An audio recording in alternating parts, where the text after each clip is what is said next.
ఈరోజైతే నేను చేసిన వంట మొత్తం ఫ్లాప్ అయిపోయింది. ఎలా నాకు తెలుసుకోవాలంటే ఈ వీడియో చివరి వరకు చూడండి. ఈరోజైతే అలా మా తోటలోకి వెళ్ళి 2 జామకాయలు కోసుకొచ్చా. అయ్యో! సారీ, మా తోటలో కాదు, మా పక్కింటి తోటలోకి పోయి 2 జామకాయలు కోసుకొచ్చా. ఆ జామకాయలతో ఈరోజు ఏదో ఒక ప్రయోగం చేసి ఇంట్లో వాళ్ళకి తినిపెట్టాలి. ఈరోజు కొత్తగా జామకాయల చట్నీ చేద్దాం అనుకుంటాండా. మీరందరూ అనుకోవచ్చు జామకాయలతో చట్నీ ఏందిరని. ఈరోజు ఎలాగో అలా ధైర్యం చేసి పక్కింట్లో 3 జామకాయలు దబ్బేసా. ఆ మూడిట్లో 2 జామకాయల చట్నీ చేసి ఒక జామకాయ నేను తినేద్దామని ఫిక్స్ అయ్యా. అందరూ అనుకోవచ్చు జామకాయలతో చట్నీ ఏందిరని. నేను కూడా ఇన్‌స్టాగ్రామ్‌లో చూసా. టేస్ట్ బాగుందని చెప్పారు. అందుకనే ట్రై చేద్దామని ఫిక్స్ అయ్యా. ఆ 3 జామకాయలతో ఈరోజు ఏదో ఒకటి చేసి జామకాయ చట్నీ చేసి ఇంట్లో వాళ్ళకి తినిపించేయాలి. లెట్స్ స్టార్ట్ జామకాయ చట్నీ. వెల్కమ్ టు మా కిచెన్ మ్యాజిక్.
మనం చేసిన ఈ ప్రయోగాన్ని ఎవరెవరి మీద టెస్ట్ చేద్దాం.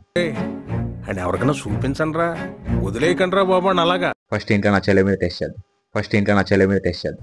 What a vision, what a thought. తన రియాక్షన్ ఇద్దాం. పదండి వెళ్దాం.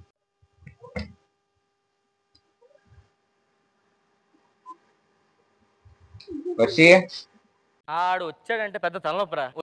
చట్నీ అట్లా టేస్ట్ చేయి.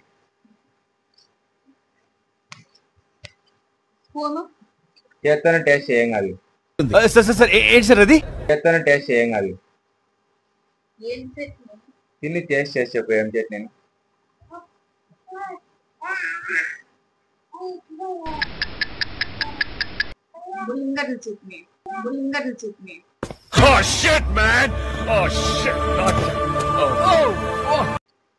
టేస్ట్ చేసి చెప్పు కరెక్ట్ గా.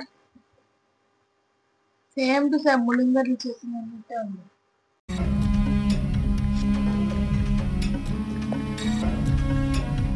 ఎట్లుందో చెప్పు. బాగుంది. అది ఏం చట్నీ అనుకుంటాను నువ్వు? ముల్లంగి చట్నీ అనుకుంటాను. కాదు, జామకాయ చట్నీ. జామకాయ చట్నీనా? ఆ జామకాయతో చట్నీ చేస్తారా? ప్రయోగం చేసాం ఈరోజు.